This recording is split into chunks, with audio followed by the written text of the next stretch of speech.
안녕하세요. 펀드매직입니다. 구독과 좋아요 부탁드리겠습니다. 인도 증시 주목하는 분이 많았고 특히 주가가 이렇게 몇 년간 올라오게 되면 뭐 9년 연속 올랐다고 하잖아요. 다 관심이 가기 마련인데 항상 징크스가 있습니다. 내가 가입하면 하락하죠. 이제 2025년 1월 지금 현재 기준으로 보시면 1월 말인데 하락을 심하게 하는 상황이죠.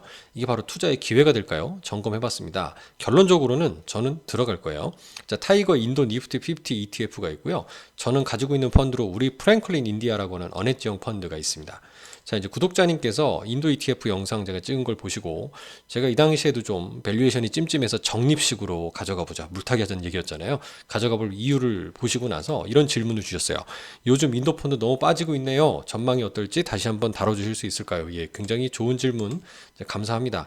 이게 펀드가 오를 때야 행복하지만 이렇게 빠질 때 정말 걱정될 수밖에 없는데요. 이럴 때일수록 객관적으로 또 많은 정보를 좀 살펴볼 필요가 있습니다. 그래서 안심할 만한지 계속 가져갈 만한지 또는 손절을 해야 될지를 빨리 결정을 해야 되겠죠. 자, 일단 살펴보면 이렇습니다. 최근 1년 수익률인데요. 빨강색이 타이거 인도 니프티 50 ETF이고 그다음에 녹색이 삼성 코덱스 ETF인 인도 니프티 50 똑같은 니프티 50 지수형입니다. 그리고 인도 중소형주 포커스 좋은 성과 내던 펀드도 하락합니다. 카카오페이 증권에서 지금 성적표 서비스를 중단했기 때문에 사실 저 인도 중소형 포커스 다 팔았습니다. 사실은 공교롭게도 시장이 하락하기 직전에 판 것 같네요.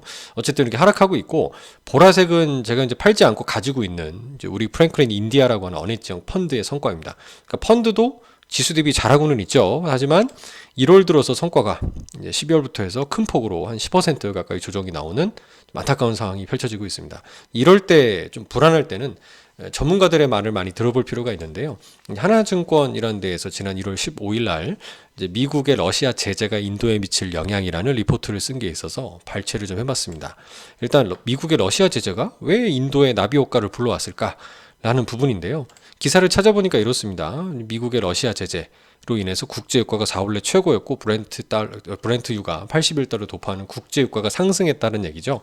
여기 힌트가 보면 인도는 원유가 나는 나라가 아니거든요. 전량 수입에 의존을 하고 있는데 사실은 그동안 이제 우크라이나 러시아 전쟁이 벌어졌을 때 미국 입장에서 스위프트를 뭐 막는 등 해서 러시아 제재에 동참했어요. 굉장히 세게 막았는데 인도는 미국과 동맹국처럼 행동하면서도 불구하고 러시아산 원유를 이제 비밀리에 우회해서 수입해서 사용하고 있었거든요. 그래서 생각보다 저렴하게 싸게 들여오고 있었던 거를 이제 바이든 대통령이 이제 임기 종료를 남기고 강력한 제재로 막아버렸다는 내용이 되겠습니다.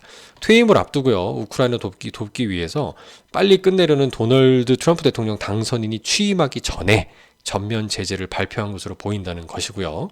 자, 일단은 핵심은 그동안 인도의 경우는 전체 원유 수요의 한 40%를 러시아로부터 할인된 가격에 공급받고 있었는데 일단은 이게 이제 원유 공급을 다변할 수밖에 없겠죠. 이걸 막아버리게 되면 러시아 외 지역에서 뭐 미국이라든가 아니면은 중동 등에서 이제 수입을 해야 됩니다.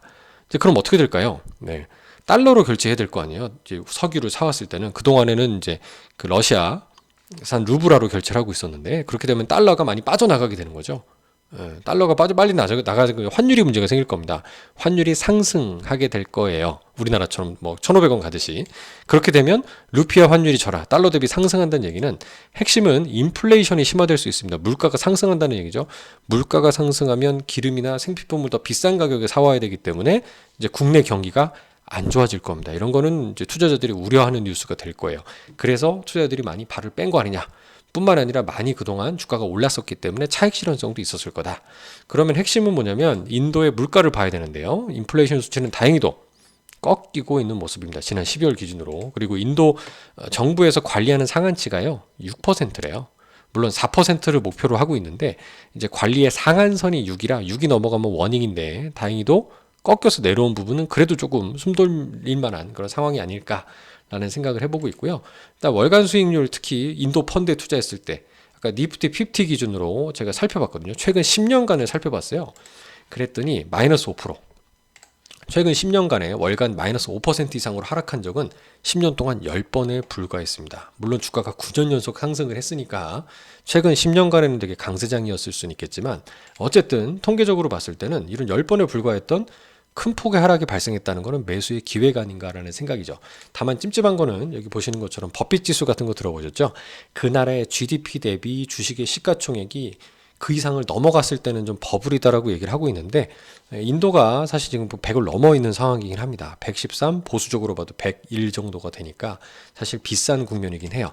좀 요 100선을 넘었다는 얘기는 사실 지금 고평가 국면이라는 뜻이긴 합니다. 다만 이제 여러 가지 뉴스가 있고 뭐 좀 트럼프 행정부에 대한 정책을 걱정하는 시선도 많지만 사실 인도는 중국을 봉쇄하기 위한 안보적인 측면 그리고 경제적인 측면 다각적으로 봤을 때 미국에게도 필요한 카드라고 저는 생각을 해요.